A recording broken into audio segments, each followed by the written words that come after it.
it's Sissel and Verse, and today I'm going to be doing a review of Queen of the Conquered by Kacen Callender.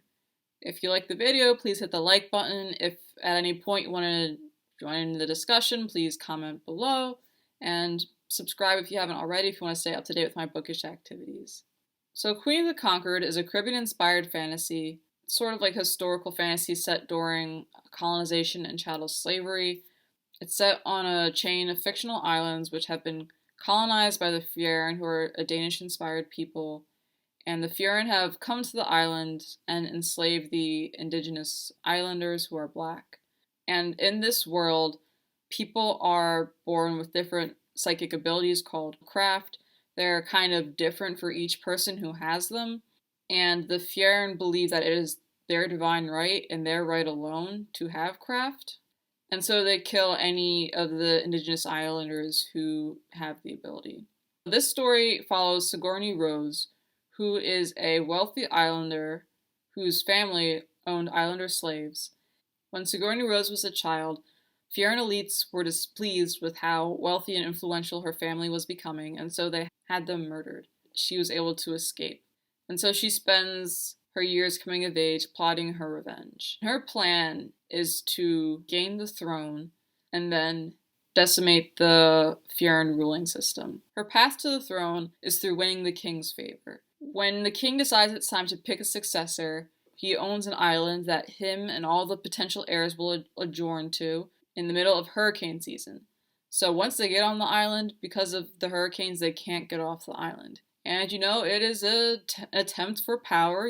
Some people end up dead, some people end up missing. We don't know who killed them in the middle of this cutthroat competition for the king's favor and the crown. And so Sigourney's plan is to infiltrate Murder Mystery Island, win the king's favor, and then from there implement the rules that she wants to decimate their houses and thus get her revenge.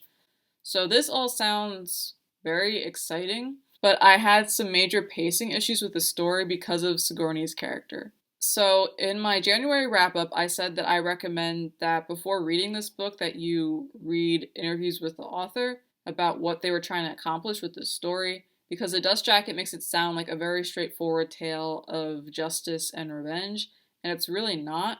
Callender has said in interviews that with this story they're trying to look at power and privilege and how people who are in an oppressed position can still have relative power and privilege to other people in that oppressed group, and how they can use systems that oppress them to oppress other people. And within the first chapter, there is a slave rebellion, which Sigourney Rose pretty brutally puts down. She kills everyone involved, including children.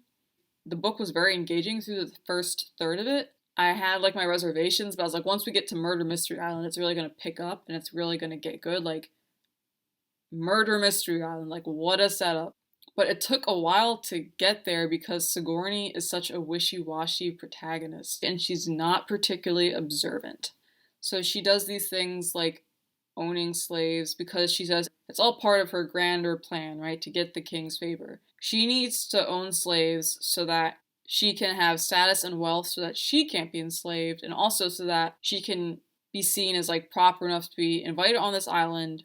And while she's owning slaves and killing slaves, Sigourney Rose is also a rapist. She has sex with one of her slaves.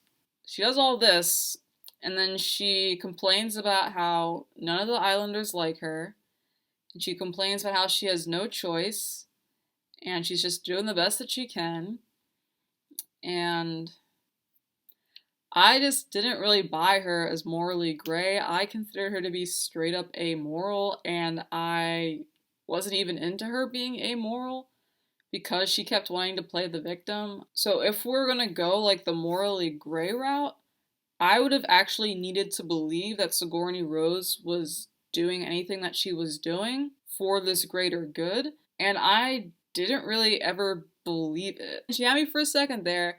There's a bit, towards the beginning, where there's, this older white lady who was part of the Fjern elite who made the decision to have her family murdered, and she's interrogating her, and she has some nice moments of bloodlust and ruthlessness where I'm like, oh yes, this is good. And then she gets onto Murder Mystery Island, and that bloodlust just poof, vanishes. She gets on Murder Mystery Island and her plan goes out the window. And at that point, it just became very obvious that Sigourney Rose doesn't own slaves or do the awful things that she does because she has some higher plan. She does the awful things that she does because it's convenient for Sigourney Rose, because it keeps her safe and it keeps her comfortable, and that's her top priority. And revenge is just kind of like oh, it'd be nice if it happened type thing. So for Sigourney Rose to work for me as a character, there are three possible options for how her character could have been developed. So if we're going the morally gray route, I would have had to see Sigourney Rose like actually sacrifice something, like actually put something on the line, trying to accomplish a good thing. And like maybe face consequences, maybe get slapped down, and that's why now she really only looks out for herself. To me, her seeking revenge isn't inherently moral. I would have to see her struggle more with a system where islanders have to be enslaved for me to buy her as a character with this like morally gray thing. So that was one option. Also, if she had just been very strategic in her sacrifices, like if she was going to be sacrificing people, I needed it to like not be willy-nilly. Like I needed to feel like every death, every abuse, every mistreatment served a greater purpose, like got her a step closer in her plan.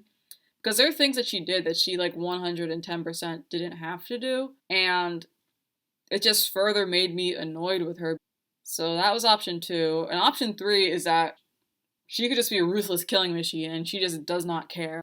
If she cut the complaining about how no one likes her, she cut the wishy-washiness. If she's just like, I'm here to murder, I'm here for revenge, I am here to kill these Fjern, and I don't care who gets in the way.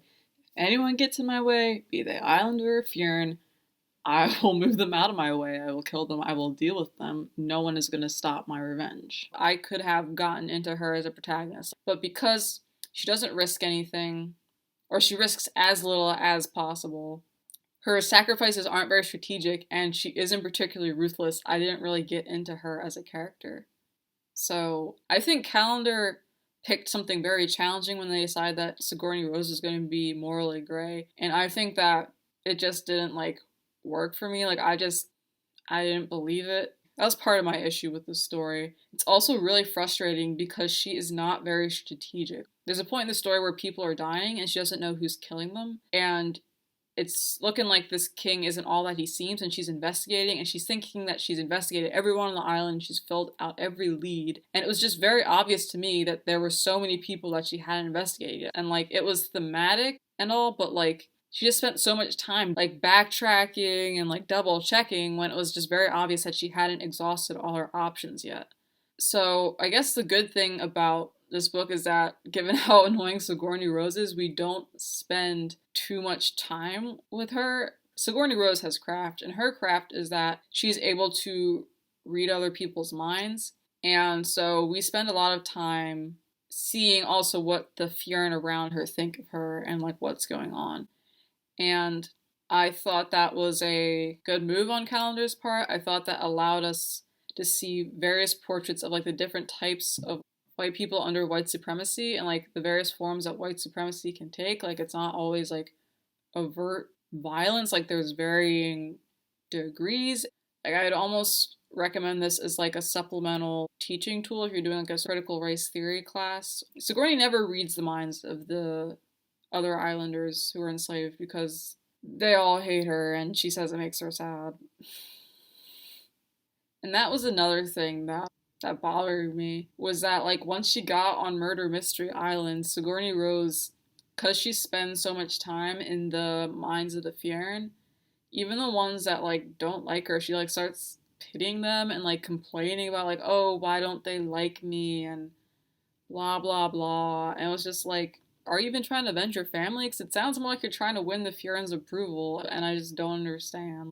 It just felt like a slap in the face seeing her give all this grace and empathy to the Fjern when she like treats the Islanders so poorly and gives them so little thought. Given that I did not like Sigourney Rose one bit, the ending was so satisfying. It was chef's kiss, and I don't really know what that says about me as a person.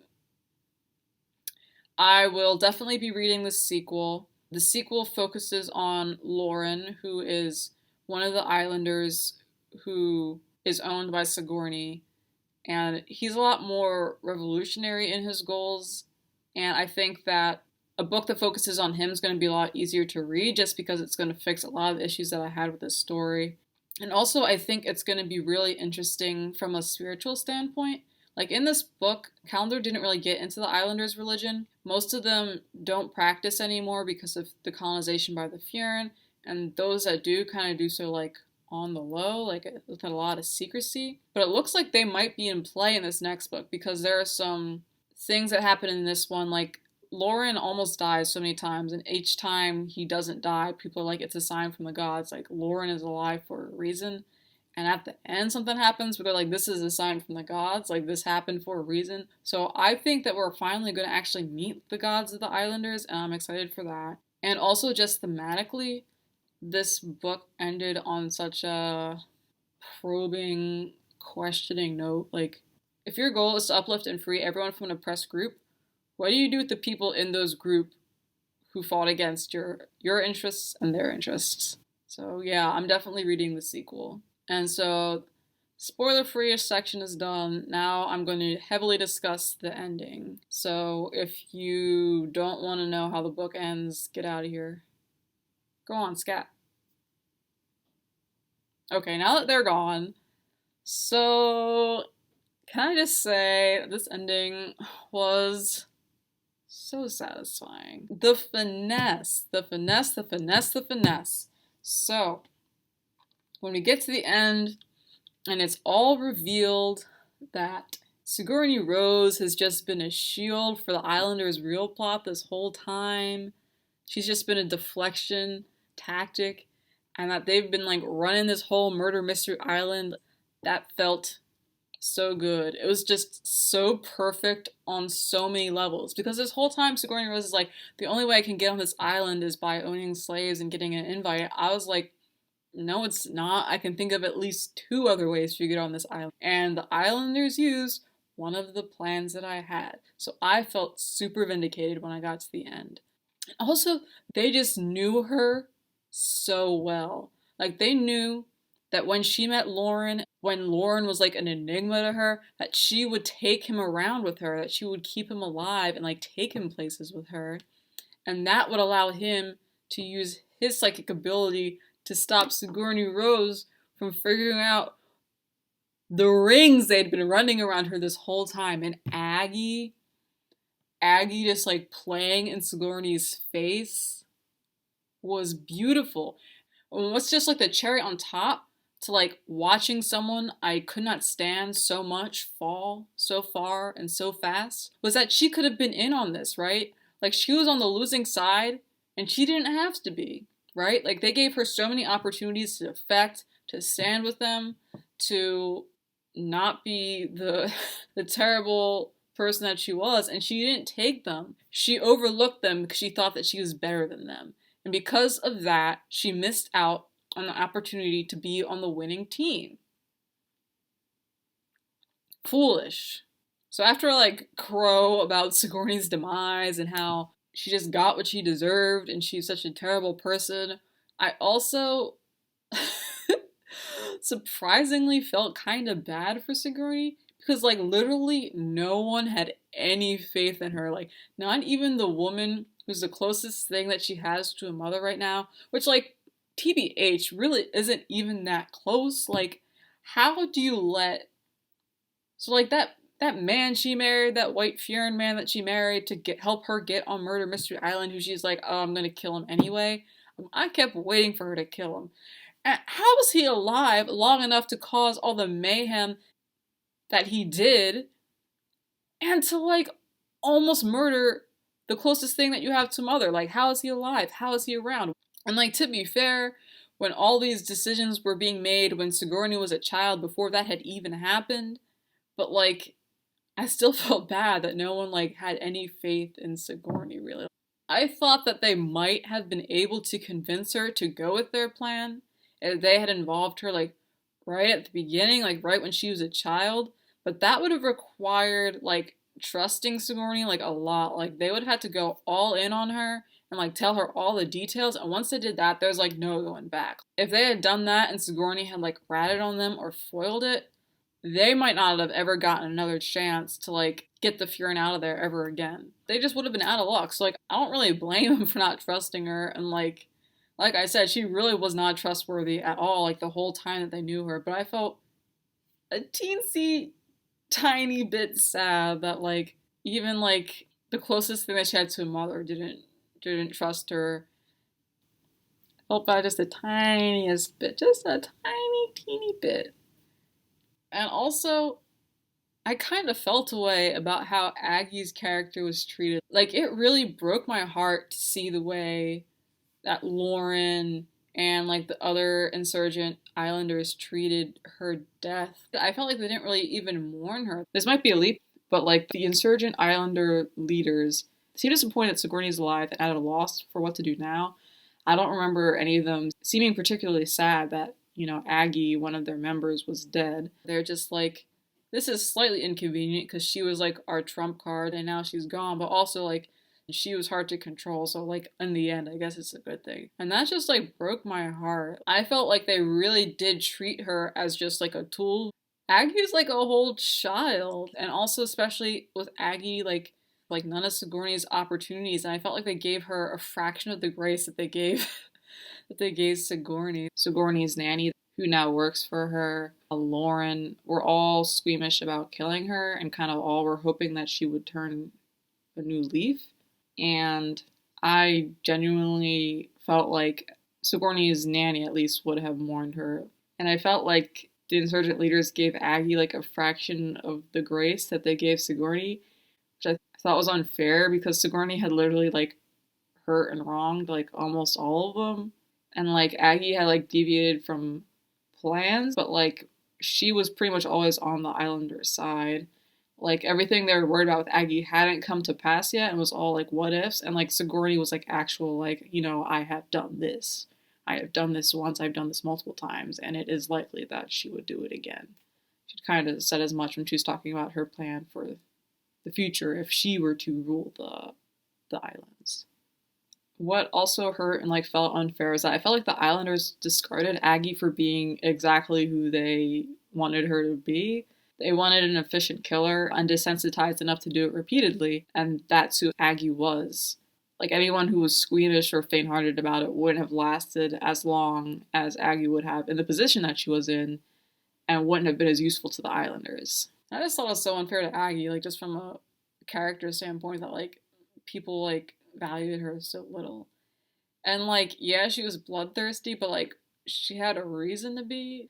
I felt sad that she was like marginalized within the story as this like child slave, and I also felt like she was just marginalized by the narrative. At the end of the story, I felt like Aggie was painted as ghoulish, demonic, like almost bat out of hell type imagery. And this whole story is told through Sigourney's perspective, and for obvious reasons, she would have thought Aggie was ghoulish and demonic. But Sigourney has other beliefs that Callender pushes back on throughout the novel, and I felt like they never really complicated Sigourney's understanding of Aggie, and I thought that was a big oversight. I was just like, she's still a child. And I don't think she was inherently the way that she is when she died. I think that she was likely broken by the life that she lived and how she was treated. I don't know how many people really think of her as intrinsically important. Like, I think people see her as a tool to something else. You know, the Furin who own her see her as a... Well, actually, I think Sigourney acquired Aggie somehow, but like her owners see her as the source of labor, and like even the other Islanders see her as a weapon that they just point and shoot. Aggie kind of does want Sigourney's approval in a way. Like when she's first introduced to her, she like asks if she noticed anything about her, and it's kind of her like playing in Sigourney's face, and also like Aggie just so desperately wants to be thought of as important. And her bloodlust made a lot of sense to me. Her tormenting Sigourney and her other victims made a lot of sense to me. I don't really think anyone made it a secret of their disdain for her and like how they thought they were better than her. Killing people is one of the few moments that she gets to be powerful and important and like have agency in her life. And so I'm not surprised that she became like more twisted and like bloodthirsty as a result. I feel like Aggie was a foil to Sigourney in so many ways.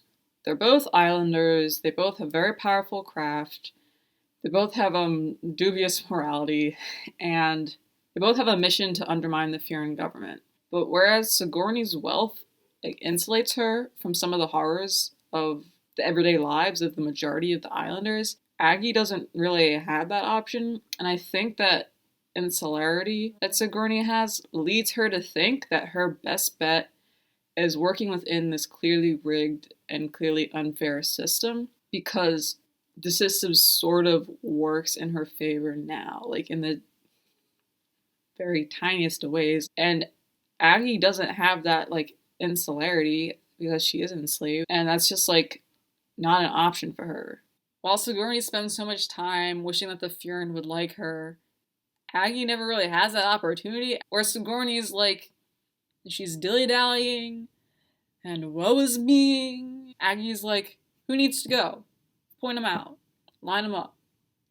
Just set me up, and I will handle it. And like, that was really the energy I needed Sigourney to be bringing. So yeah, that hit hard. Yeah, on the whole, I enjoyed this book. I didn't really like love it. Like, I recommend it with caveats. Like, basically, like, do you have the patience to get through that like murder mystery island slump? But even though I say all that, I'm still kind of considering buying the book. Like, the cover is gorgeous, and I do love plumerias. Plumerias are a nostalgic flower for me. So thanks for watching. If you like the video, please hit the like button. If you want to join the discussion, please comment below. This is one where you, like, if you have feelings about the endings, you probably shouldn't put it in the comments just because of the spoiler stuff. But if you haven't subscribed already, please do so you can stay up to date with me and my bookish activities. Thank you. Have a good one. Goodbye.